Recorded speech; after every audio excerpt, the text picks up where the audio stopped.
দর্শক, স্বাগত আমাদের নিয়মিত টক শো সংলাপ প্রতিদিন অনুষ্ঠানে। আমি মোহসেনা শাওন আছি আপনাদের সঙ্গে। আমরা এই অনুষ্ঠানে সমসাময়িক রাজনৈতিক ও অন্যান্য গুরুত্বপূর্ণ বিষয় নিয়ে আলোচনা করে থাকি। আমরা ঠিক তেমনই কিছু বিষয় নিয়ে আজ আলোচনা করব এবং আলোচনার জন্য দুজন অতিথিকে আমন্ত্রণ জানিয়েছি। শুরুতেই তাদের সাথে পরিচয় করিয়ে দিতে চাই। আমার পাশে আছেন আকবর হোসেন, সাংবাদিক, এবং আকবর ভাইয়ের পাশেই আছেন doctor Asaduzzaman Ripon, vice chairman BNP. আপনাদের দুজনকে অসংখ্য ধন্যবাদ আমাদের সাথে স্টুডিওতে এসে যুক্ত হওয়ার জন্য। আমি আকবর ভাই আপনাকে দিয়ে শুরু করতে চাই। সেটি হচ্ছে যে বিএনপি সরকারের 6 মাস হয়ে গেল, হানিমুন পিরিয়ড শেষ বলা যায়। তো এই 6 মাসে তারেক রহমান সরকারের কাজের মূল্যায়ন যদি করতে পারি, আপনি কিভাবে মূল্যায়নটা করবেন? আমার মূল্যায়নটা হবে মিক্সড। আমি এটাকে দুটো ভাগে ভাগ করি। একটা হচ্ছে পলিটিক্যাল সাইড আর একটা হচ্ছে যে অ্যাডমিনিস্ট্রেটিভ সাইড। পলিটিক্যাল সাইডে যদি আমরা দেখি তাহলে আমি বলবো যে এই গভর্নমেন্টের সময় লাস্ট 6 মান্থসে কিছু পরিবর্তনের সূচনা হয়েছে। এটা কতটুকু সাস্টেনেবল হবে এটা আমরা পরবর্তীতে বলতে পারবো। যেমন ধরুন, আমরা নর্মালি দেখি বাংলাদেশে কোনো সরকার যখন ক্ষমতায় আসার পর তারা তাদের প্রতিপক্ষকে হামলা মামলা করে দিয়ে একেবারে বাড়িঘর ছাড়া করে মানে একটা অন্যরকম পরিস্থিতি তৈরি করে। তো সেটা কিন্তু এবার এই সরকার আসার পরে আমরা দেখছি না সেরকম। মানে একেবারেই দেখছেন না, নাকি এটা কিছুটা কম দেখছেন? না, একেবারেই দেখছেন। শুনুন, আমরা যখন কোনো কথা বলি ওইটার একটা কনটেক্সট থাকে, এটার ওয়াইডার কনটেক্সটটা কি। যদি আপনি দেখেন যে 1000 ঘটনার মধ্যে যদি 2টো ঘটনা ঘটে, আমি সেটাকে ওইটা ঘটনা হচ্ছিল ব্যতিক্রম বা ওইটা বিচ্ছিন্ন ঘটনা হিসাবে বর্ণনা করতেই আমি স্বাচ্ছন্দ্য বোধ করব।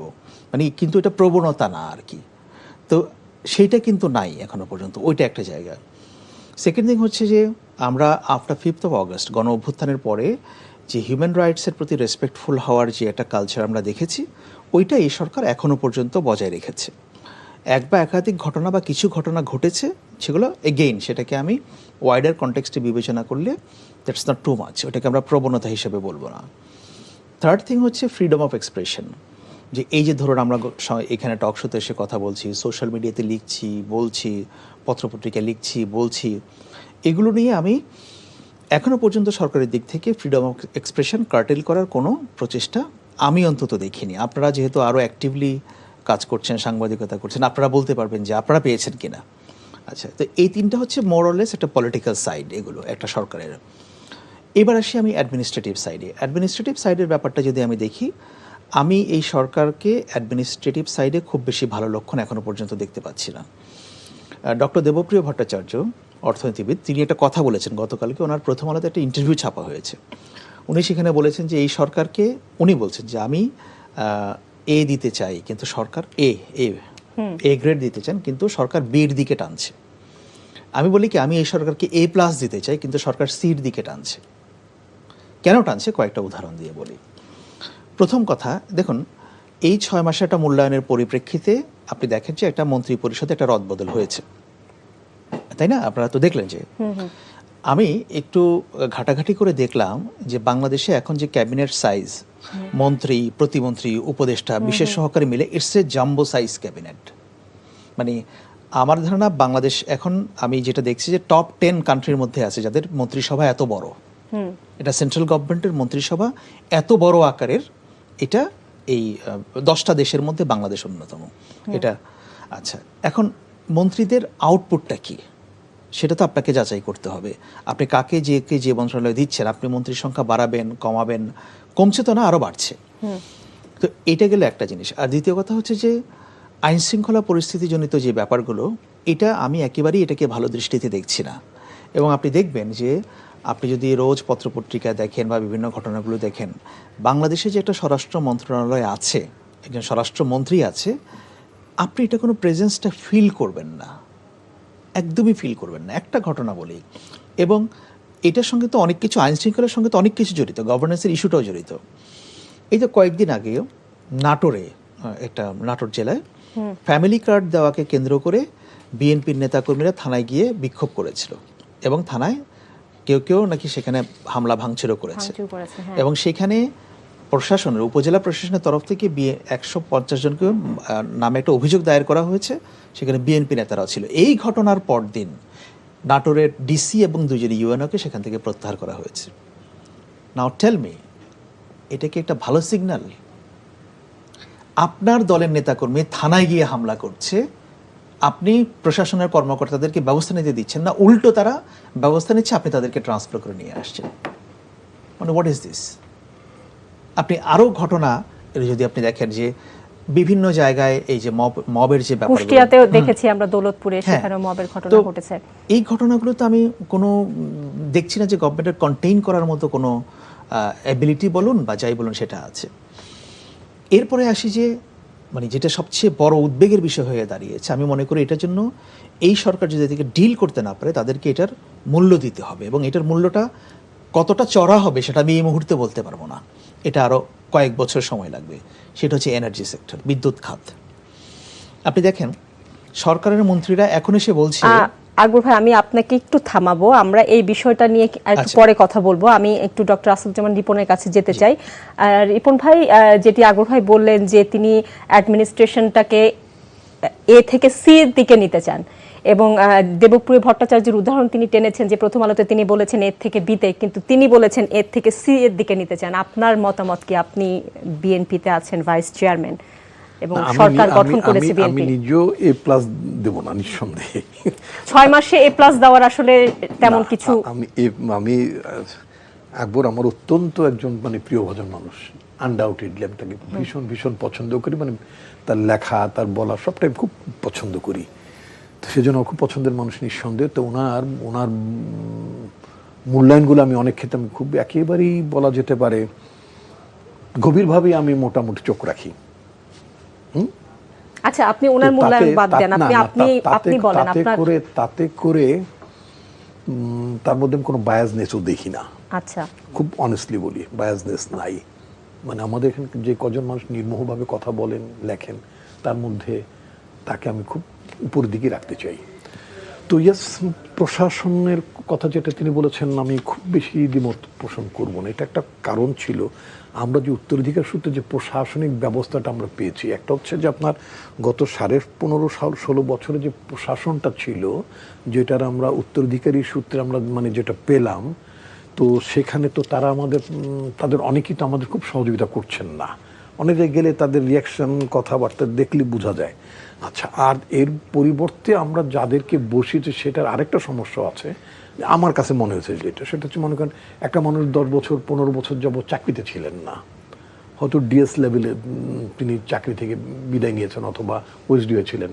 তো তাকে যখন পদায়ন করে যখন সেক্রেটারি পদে বসিয়ে দিলাম, তো তিনি সেক্রেটারি পদের যে ফাংশনস, এইটা আমার মনে হয় ঠিক মানে একটা তাপ বোঝার তো একটা ব্যাপার থাকে, মানে একটা আমি বোধহয় বুঝাতে পেরেছি, আপনার দর্শকরা বোধহয় বুঝতে পেরেছেন। কারোর মধ্যে এটার একটা ঘাটতি আমার কাছে মনে হয়েছে, যে করণীয়টা কি, কত দ্রুত করা যায়, খুব রেসপন্সিভ একটা ফিলিংটা তাদের মধ্যে একটু কম আছে। ট্রু, আন্তরিকতা আছে, কিন্তু অভিজ্ঞতার কিছু ঘাটতি নিঃসন্দেহে আছে। এই যে আন্তরিকতা আছে অথচ অভিজ্ঞতার ঘাটতি আছে।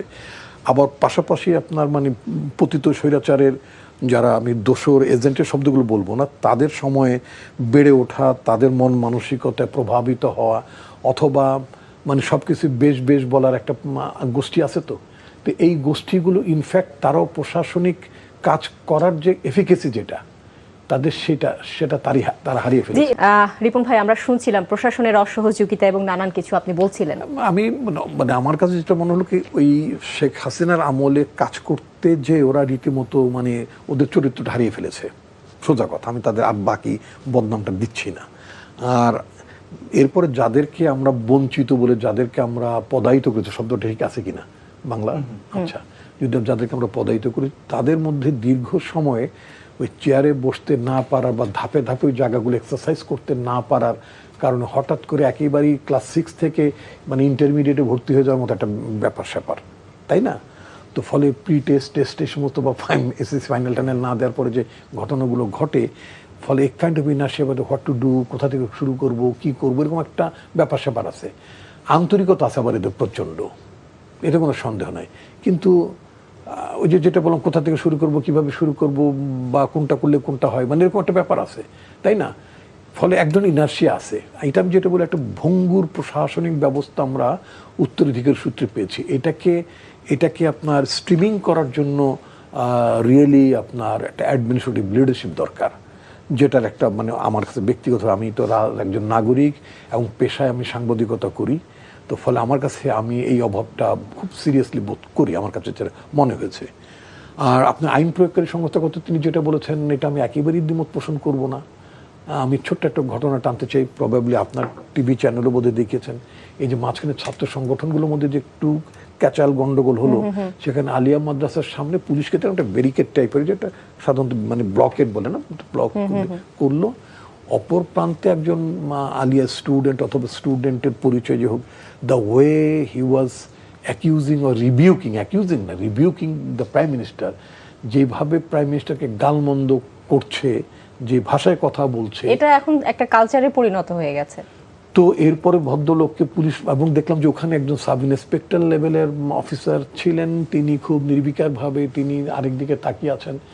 মানে কি বলবো, তাকে কি নির্বাক বলবো না তাকে আমি বধির বলবো না মানে সিদ্ধান্তহীনতা বলবো, আমি এটাও বলছি না যে তিনি পেটাবেন, আমি এটাও বলি না, ওই কালচারটা আসা উচিত না, এটাও মানে আপনার এটা আমি সাপোর্ট করি না। বাংলাদেশে প্রধানমন্ত্রীর বিরুদ্ধে দাঁড়িয়ে কথা বলা যায়, সরকারের সব তীব্র সমালোচনা করা যায়, কিন্তু তার জন্য আপনার দমন নিপীড়ন হুমকি, যেটা উনি বললেনই, আমি ভেরি মাচ একমত যে মানে কথা বলার স্বাধীনতা আছে, কিন্তু কথা বলবেন, আপনি বকবেন তো না, সমালোচনা করবেন, কিন্তু আপনি তো মানে সন্ত্রাসী কাজে কথা বলার কোনো দরকার নেই, মানে একটা পরিবেশটা খুব খারাপ করার কোনো দরকার নেই, কিন্তু এই ধরনের হচ্ছে। এই আইন প্রয়োগের সংস্থা তাহলে মানে এটা পারছে না, কোনো সারা দেশে মাদকের ভয়াবহ উৎপাত, ভয়াবহ। পুলিশের পোশাকটা আমরা 2 দফা বদলেছি, অন্তর্বর্তীকালীন সরকারের সময় একটা পোশাক ছিল, ওই পোশাকটা আমার কাছে ভালোই লাগছিল, কিন্তু পোশাকটা বেশ ভালো লাগছিল পোশাকটা। এরপরে আবার দেখলাম যে আবার আওয়ামী আমলের অর্ধেক আর পাকিস্তান আমলের অর্ধেক, মানে আওয়ামী আমলের মানে আওয়ামী বা বিএনপি আমলে একটা হালকা সবুজ রঙের উপরে শার্টটা আর পাকিস্তান আমলের খাকি রঙের প্যান্টটা, এই দুটোর কম্বিনেশন আবার আরেক ধরনের পুলিশ আমি আবার 2-1 দিনের মধ্যে রাস্তায় দেখলাম। তো এরা পোশাক বদলেছে, কিন্তু ক্যারেক্টারটা যে খুব বদলেছে সেটা আমার মনে হয় না। ঘুষ প্রচণ্ড মাত্রায় চলছে ওদের। এবং আমি যদি আমার এলাকার কথা যদি বলি, মুন্সিগঞ্জ বিভিন্ন থানাগুলোতে, ওই এলাকায় মানে আমার মনে হচ্ছে বাংলাদেশের সেরা মাদকের হাট বসে গেছে, মানে লৌজং উপজেলা। আমি গতকালকে ইনসিডেন্টালি বঙ্গভবনের জনপ্রশাসন ইয়েকে পেলাম, মানে প্রতিমন্ত্রীকে পেলাম, তাকে বললামও। তো যেটা হয়ে গেছে সেটা হচ্ছে কি, ওরা ধরে আবার ছেড়ে দেয়। আচ্ছা, তার মানে ঘুষের ব্যাপারটা ঠিকই বোঝে আর কি, তাই না? কিন্তু এই পুলিশ দিয়ে আমার মনে হয় না আগামী 2 বছর 3 বছর এটাকে স্ট্রিমিং করা, এদেরকে আপনি পুলিশের ভূমিকা নামাতে পারবেন বা অ্যাক্টিভ করতে পারবেন বলে আমার যথেষ্ট সন্দেহ। জি রিপন ভাই, আমি রিপন ভাই একটু আকবর ভাইয়ের কাছে আসি, আপনার কাছে আবারও আসবো। আকবর ভাই, নির্বাচিত হয়ে মন্ত্রিসভার যে প্রথম বৈঠকটি হয়েছিল, সেখানে আইন শৃঙ্খলা এবং জ্বালানি সরবরাহ স্বাভাবিক রাখা এবং দ্রব্যমূল্যের নিয়ন্ত্রণ, এই 3টি বিষয়কে অগ্রাধিকার নির্ধারণ করেছিল তারেক রহমান সরকার।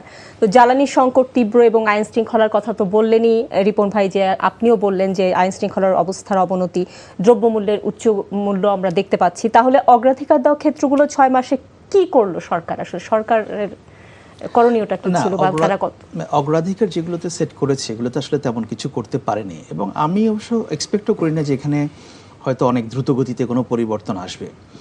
কিন্তু যেটা করতে হবে যে আসলে একটা অনেস্ট কনফেশন থাকতে হবে।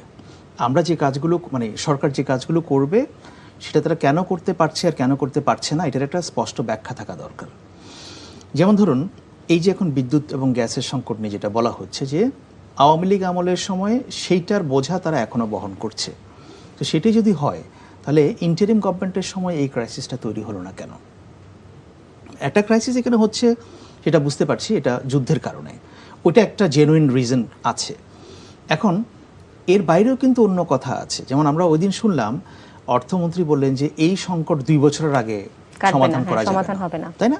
বিদ্যুৎ প্রতিমন্ত্রী বললেন যে বেসিক্যালি আসলে সরকারের টাকা নেই, তারা যে জ্বালানি কিনবে এটা টাকা নেই, তাহলে এই টাকা তারা কী করে ম্যানেজ করবে?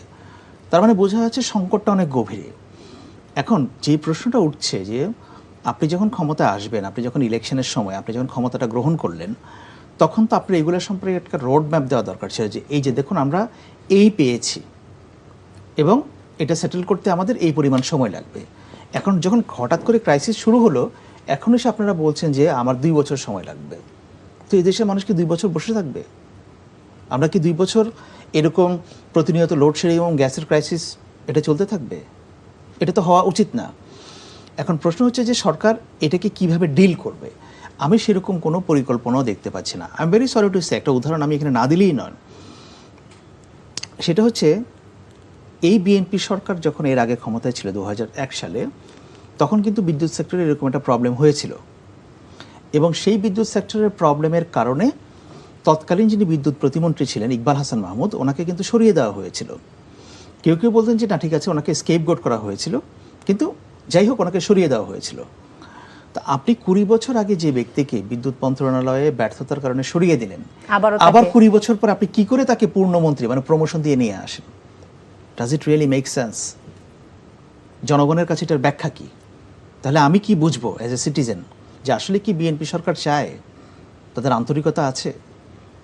সত্যি বলতে কি, এখানে রিপন ভাই আছেন, বিএনপি কি গত 20 বছরে এনার্জি খাতে একজন ব্যক্তি তৈরি করতে পারলো না? মানে আমি খুবই হতাশ এই ব্যাপারটা শুনে, যে মানে বিএনপির মতো একটা দল মানে 20 বছর পরে এসে আবার যার একটা ব্যর্থতার ট্র্যাক রেকর্ড আছে ওনাকে ফিরিয়ে আনতে হবে। ইকবাল হাসান মাহমুদকে আমি খুবই পছন্দ করি, is a very experience politician in Bangladesh. হ্যাঁ, মানে ওনার বাংলাদেশের আন্ডারস্ট্যান্ডিং রাজনীতি সম্পর্কে সবই ভালো, কিন্তু আমি তো সেই ভালোটা এখানে বিচার করব না। আমি সিটিজেন আমি দেখতে চাইবো যে ধরুন আমি যদি আপনার এই টিভি স্টেশনে কাজ করে যাই, 20 বছর আগে যদি আমার ব্যর্থতা থাকে, তাহলে কি আপনি আমাকে 20 বছর পর এখানে প্রমোশন দিয়ে ফিরিয়ে আনবেন? আমি যত ভালো মানুষই হই, এটা তো কোনো অর্থ বহন করে না। তো এগুলো হচ্ছে যে গভর্নমেন্টের আসলে আন্তরিকতাটা, তারা আসলে কি করতে চায়, that is not very clear. তো এটা একটা বড় জায়গা। সেকেন্ড থিং হচ্ছে দেখুন, দ্রব্যমূল্য বা এই যে বিদ্যুৎ পরিস্থিতি, এগুলো নিয়ে মানুষ এখনও অনেক বেশি কথা বলছে না, বা এটা নিয়ে হচ্ছে না। আমি মানুষজনের সঙ্গে কথা বলে যেটা বুঝলাম, এটার দুটো রিজন আছে যে কেন মানুষ এখনও এটা নিয়ে খুব বেশি কথা বলছে না। বা একটা রিজন হচ্ছে যে এই সরকারের একটা বড় জনপ্রিয়তা আছে, এটা অস্বীকার করা যাবে না। BNP is a huge political party grassroot level পর্যন্ত, এবং এখনও পর্যন্ত আমি যেটা দেখি যে সরকারের ভীষণ একটা জনপ্রিয়তা আছে, যার কারণে মানুষজনের কিছু সমস্যা হলেও মানুষ এগুলো মুখে কিন্তু এখনো বলছে না, মেনে নিচ্ছে। সেকেন্ড থিং হচ্ছে যে মানুষ আসলে এখন আর অস্থিরতা চায় না। এই যে গত 3 বছর বাংলাদেশ যে কোনো কারণেই হোক একটা যে অস্থিরতার ভেতর দিয়ে গেছে, জনগণ এখন চায় যে একটু আমার শান্তি দরকার, লোক আমি একটু শান্তিতে থাকি, দেখি না সরকার কি করে। এই দুইটা জিনিস আমি মনে করি যে সরকারকে একটু স্বস্তি দিচ্ছে। কিন্তু আপনার সাপোর্ট, আপনার জনগণের এই যে চাওয়া, এটা তো তারা বেশি দিন ধরে রাখবে না। আপনার বাসায় যখন দিনের পর দিন গ্যাস থাকবে না, বিদ্যুৎ থাকবে না, আইনশৃঙ্খলা পরিস্থিতি যদি আপনি অপটিমাম লেভেলে উন্নতি করতে না পারেন, তাহলে তো মানুষের এই যে সমর্থন বলুন বা আপনার প্রতি সিম্প্যাথি বলুন, এগুলো আর খুব বেশি দূর যাবে না। এটা দিয়ে একটা আপনি খুব বেশি স্বস্তি খুব বেশি দিন পাবেন না। আমি সরকারের কথা বলছি, এটাই আমার মনে হয়। জি ধন্যবাদ। রিপন ভাই, আপনার কাছে আসতে চাই, ফ্যামিলি কার্ড, কৃষক কার্ড সহ বিভিন্ন কার্ড বিতরণের থেকে শুরু করে নারীদের জন্য পিঙ্ক পাস, যেটি খুব প্রচার পাচ্ছে ইদানিং, তো এইসব প্রতিশ্রুতি পূরণ করছে সরকার, তাতে 90 থেকে 95% অঙ্গীকার বাস্তবায়নের দাবি করছে বিএনপি। এটি রুহুল কবির রিজভীর মতামত, আপনার কাছে কি মনে হয়? আমি যেটা বলতে চাই যে কিছু তো অগ্রাধিকার আমাদের ছিল, যেটা আপনি যেটা বলতে চাচ্ছি, ফ্যামিলি কার্ডের কথা বলা ছিল, প্রবাসী কার্ড বিতরণের কথা ছিল, হেলথ কার্ডের কথা বলা ছিল, তাই না? তারপর আপনি মানে নারীদের জন্য পরিবহনের জন্য আলাদা বাসের কথা বলেছিল, ইত্যাদি ইত্যাদি। এইসব সেক্টরগুলো কিন্তু আমরা মিনওয়াইল আমরা এটা অ্যাড্রেস করেছি। তারপরে যদি আপনি যদি বলেন খাল কাটার একটা ব্যাপার ছিল, এগুলো আমরা করেছি। বৃক্ষরোপণের ব্যাপারটাও মানে ইতিমধ্যে একটা বড় অংশ ব্যবহার হয়েছে এবং এটা চলমানও আছে। আমি দেখেছি মানে মানে আমাদের কৃষি ডিপার্টমেন্টের তরফ থেকে গ্রাম পর্যায় পর্যন্ত আপনার মানে গাছের চারা বিতরণের একটা ব্যাপার দেখেছি, আমি নিজে প্রত্যক্ষ করেছি, কারণ আমি নিজেও কৃষিকাজের সাথে যুক্ত। এখন পেশার পাশাপাশি আমার একটা বড় অংশটা কিন্তু এখন কৃষিকাজ করা। কিন্তু রিপন ভাই, 90 থেকে 95% অঙ্গীকার বাস্তবায়নের দাবি করছে, এইটা কতটুকু? এটা আমি ঠিক মানে পরিসংখ্যানে যাব না, আমি শুধু খাতওয়ারি কথাগুলো বলবো, আকবর এটা খুব কারেক্টলি একটা কথা বলেছেন যে একটা দেশের সুশাসন নিশ্চিতের জন্য কতগুলো ধাপ থাকে। একটা হচ্ছে আপনার নিরবিচ্ছিন্ন বিদ্যুৎ জ্বালানি ব্যবস্থাটা আপনাকে এনশিওর করতে হবে, আপনার আইন শৃঙ্খলা পরিস্থিতি আপনাকে এনশিওর করতে হবে, দেশে একটা স্থিতিশীলতা থাকবে। এই তিনটি বিষয় থাকলে অটোমেটিক্যালি সুশাসন চলে আসবে। যদি একটা ডেমোক্রেটিক্যালি আপনি বিহেভ করতে চান, ডেমোক্রেটিক গভর্নমেন্ট হলে ডেমোক্রেটিক গভর্নেন্সও থাকবে, তো সেখানে সুশাসন চলে আসবে। আচ্ছা, এখন প্রধানত যে সংকটটি, যেটা উনি কারেক্টলি বলেছেন যে মানুষ কষ্ট বোধ করছে কিন্তু হয়তো এখনো মুখ ফুটে সেভাবে প্রতিক্রিয়া করছে না সেইভাবে। ইয়েস, কিন্তু কতদিন জ্বালানির ক্ষেত্রে একটা নিঃসন্দেহে বড় মাপের সমস্যা আমাদের আছে। সমস্যাটার মধ্যে প্রধানত হচ্ছে ট্রান্সপোর্টেশন, যেটার মধ্য দিয়ে আমরা জ্বালানি কেন্দ্রের যেই এলএনজিগুলো সরবরাহ করব, সেই জায়গাটায় কিন্তু একটা বড় ধরনের দুর্ঘটনা ঘটে গিয়েছে। এটাও কিন্তু এটা আমাদের জন্য দুর্ভাগ্য। এই দুর্ঘটনাটা না ঘটলে হয়তো আবার এই যে এখন যে এত লোডশেডিং ঢাকা পর্যন্ত পৌঁছে গিয়েছে, গ্রামে গঞ্জে ছিল কিন্তু ঢাকাকে এখন ভালোভাবে স্পর্শ করছে, এটা হয়তো হতো না। এই পরিস্থিতি হয়তো আমরা আশা করি 7 to 10 ডেজের মধ্যে হয়তো আপনার মানে ট্রান্সপোর্টেশন প্রবলেমটা বা মানে ইয়েগুলো কি বলে আপনার জ্বালানি কেন্দ্রগুলোতে, জ্বালানি উৎপাদন কেন্দ্রগুলোতে হয়তো এলএনজি পৌঁছে যাবে। কিন্তু that is not the solution. 25 সালে আমরা 25 বছর মানে 2025 সালে $3.88 বিলিয়ন আমরা এলএনজি কিনতে ব্যয় করেছি। ইতিমধ্যে পত্রিকা যেটা দেখলাম, আমি তো সরকারের সংশ্লিষ্ট কেউ নই, আমি জানি না, পত্রিকার হিসেবে যেটা দেখলাম যে সেটা হচ্ছে হরমুজ স্ট্রেইটের যে ক্রাইসিসটা আছে বা মিডল ইস্টের যে যুদ্ধ পরিস্থিতি, তাতে করে আমাদের 9% জ্বালানি খাতে ব্যয় বেড়েছে আমদানি করতে যেয়ে।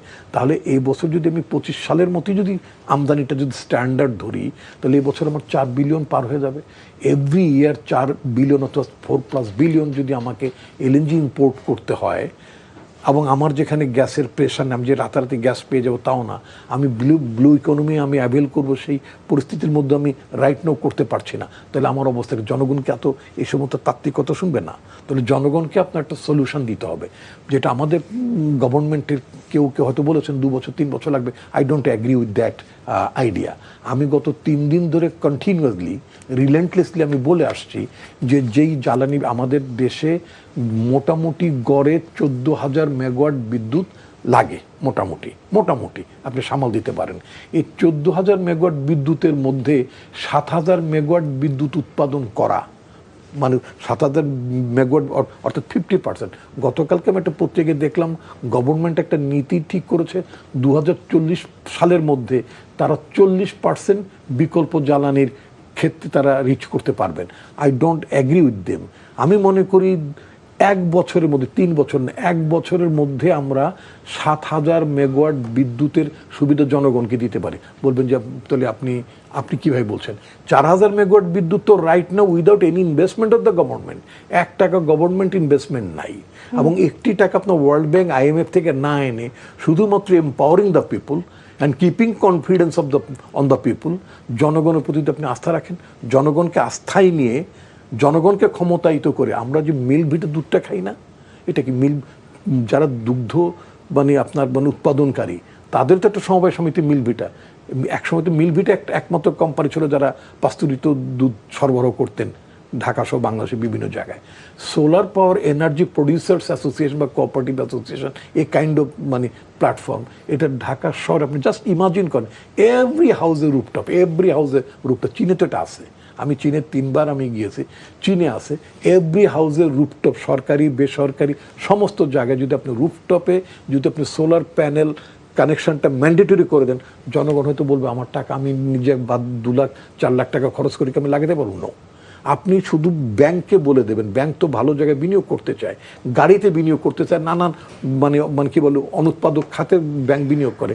আপনি যদি খালি ব্যাংকগুলোকে বলে দেন যে তোমরা সোলার প্যানেল ইনস্টল করার জন্য হাউস হোল্ডের মালিক যারা তাদেরকে করবা, লোন দেবা, আর কোনো হিসাব নিকাশ নাই, তাহলে যেটা হবে একটু আমি বলে নিই, তাহলে প্রতিটি বাড়ির সাথে প্রতিটি বাড়ি যখন কানেক্টেড হবে, আমাদের ইন্টারনেট ডিশ লাইনগুলো কানেক্টেড না, কানেক্টেড হলে ন্যাশনাল গ্রিডে যখন আমরা বিদ্যুৎটা সাপ্লাই দেবো, সরকার তো বিদ্যুৎটা বিক্রি করবে, সরকার বিদ্যুৎ বিক্রি করলে সেই টাকা থেকে এই যে যারা সোলার প্যানেল কিনছে ব্যাংক টাকা পেয়ে যাবে সাথে সাথেই।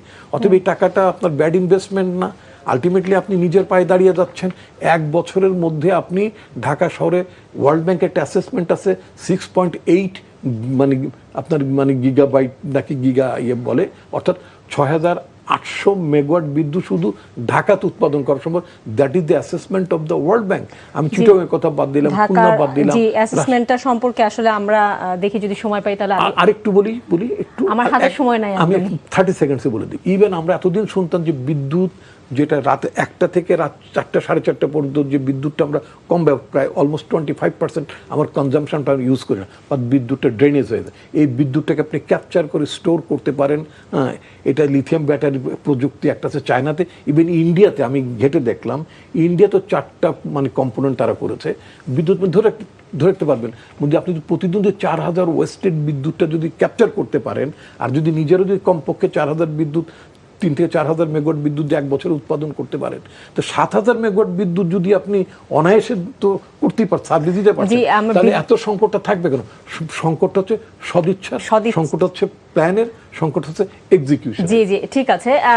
আমি আকবর ভাইয়ের কাছে একটু ভিন্ন প্রসঙ্গে আসি। দায়িত্ব গ্রহণে প্রায় 6 মাসের মাথায় প্রধানমন্ত্রী তারেক রহমান শুক্রবার তার মন্ত্রিসভার সম্প্রসারণ করেছেন। এবারের মন্ত্রিসভায় 5 জন নতুন সদস্যকে অন্তর্ভুক্ত করা হয়েছে, একজন প্রতিমন্ত্রীকে পূর্ণমন্ত্রী করা হয়েছে, চেঞ্জ করা হয়েছে, এদিক ওদিক করা হয়েছে। তো এই ব্যাপারটিকে আপনি আসলে কিভাবে দেখছেন? একদম 6 মাসে ছোট করে বলবেন আপনি। এখন দেখুন, যে কোনো পরিবর্তন তো ইন্টেনশন থাকে ভালো কিছু করা।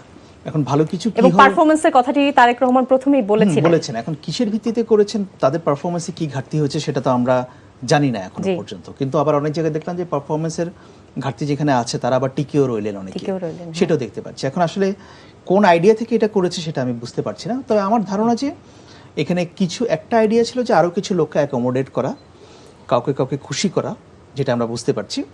অথবা কারোর উপরে হয়তো উনি পার্সোনালি হোক বা দলগতভাবে হোক বা সরকার পরিচালনার স্বার্থে হোক, যে কোনো হোক, উনি হয়তো হ্যাপি ছিলেন না, বা উনি ওই জন্য হয়তো 2-1 চেঞ্জ হয়ে থাকতে পারেন।